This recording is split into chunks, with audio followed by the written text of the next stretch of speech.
Hi అండి. నమస్తే. నేను మీ కిరణ్ చెఫ్‌ని. ఇవాల్టి మన రెసిపీ వచ్చేసి టొమాటో మిరియాల రసం అండి.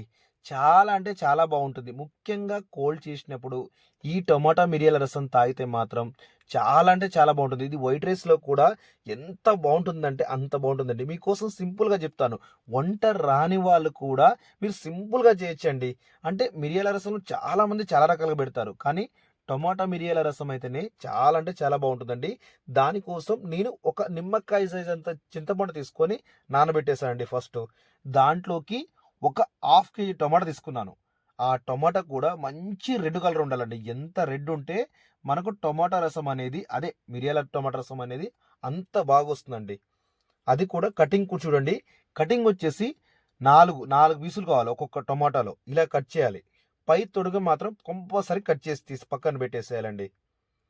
ఇలా నేను వీడియోలో ఎలా చూపిస్తున్నానో అలా కట్ చేసేయండి. ఇకపోతే మసాలా ఎలా వేయాలో ఇప్పుడు మీకు చెప్తానండి. దానికి మిరియాలు వచ్చేసి 2 టేబుల్ స్పూన్ తీసుకున్నాను. ఒకవేళ మీకు ఇంకా స్పైసీ కావాలంటే ఇంకా పెంచుకోవచ్చు, కానీ అవసరం లేదు అనేది నా ఉద్దేశం. తర్వాత శనగపప్పు 1 స్పూను, ధనియాలు 1 స్పూను, ఆ తర్వాత జీలకర్ర వచ్చేసి ఒక హాఫ్ టేబుల్ స్పూను. ఇవి లైట్ సెగ మీద వేపుతూ ఉండాలండి. లైట్‌గా మరీ ఎక్కువ పెట్టొద్దండి. మాడకుండా చూసుకోవాలి. ఆ తర్వాత వచ్చేసి ఎండుమిర్చి అండి. ఎండుమిర్చి వచ్చేసి ఒక 3 వేసుకోవాలి. లైట్‌గా వేంపిన తర్వాత మిక్సీలో వేసుకోవాలండి. ఆ తర్వాత టొమాటో అండి. టొమాటో మాత్రం ఉడకబెట్టుకోవాలండి. ఎంత బాగా ఉడకబెట్టుకోవాలంటే అంత బాగా ఉడకబెట్టుకోవాలి.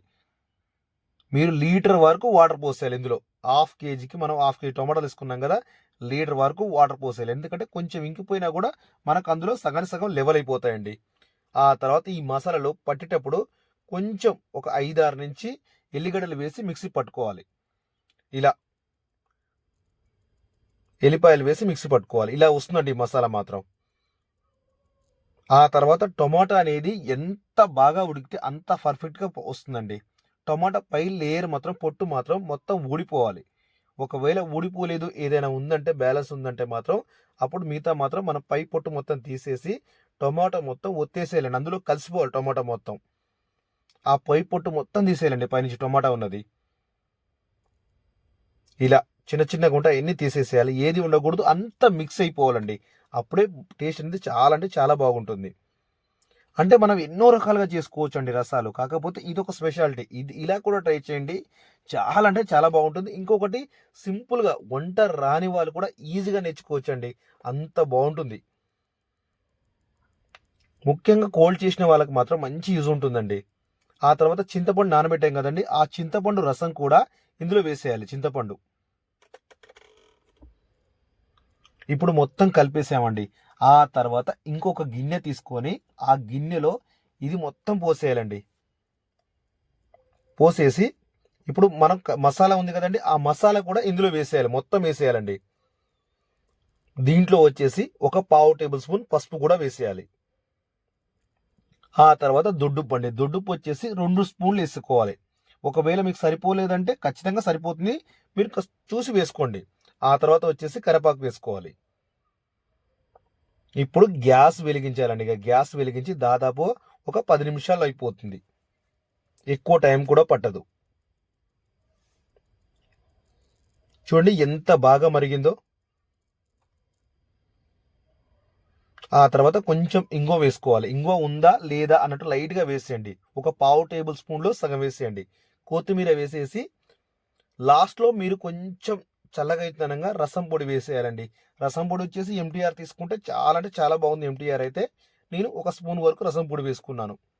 మెయిన్ రసం పొడి అండి. అన్నీ వేసి రసం పొడి వేయకపోతే మాత్రం ఆ ఫ్లేవర్ అనేది సరిగ్గా రాదు. మీరు ఇంగువ వద్దనుకుంటే మాత్రం స్కిప్ చేయొచ్చు. ఇంతేనండి, చాలా సింపుల్. ఆ తర్వాత వచ్చేసి తాలింపు. లైట్‌గా ఎండుమిర్చి ఒక 4, 5 ఎండుమిర్చి వేసానండి చిన్న సైజు.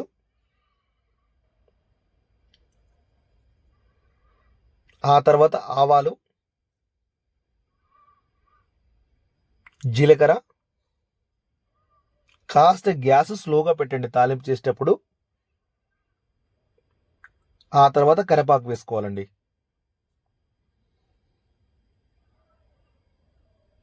వేసుకొని ఇప్పుడు రసం అనేది ఇందులో పోసేయాలి. ఇంతే సింపుల్‌గా చేసుకోవచ్చండి. వంట రాని వాళ్ళు కూడా మీరు పర్ఫెక్ట్‌గా చేస్తారు. అంత బావుంటుంది రసం. రసం కూడా మనం ఒకవేళ రైస్‌లో కాకుండా మామూలుగా తాగే విధంగా కూడా ఉంటుందండి. అంత బావుంటుంది.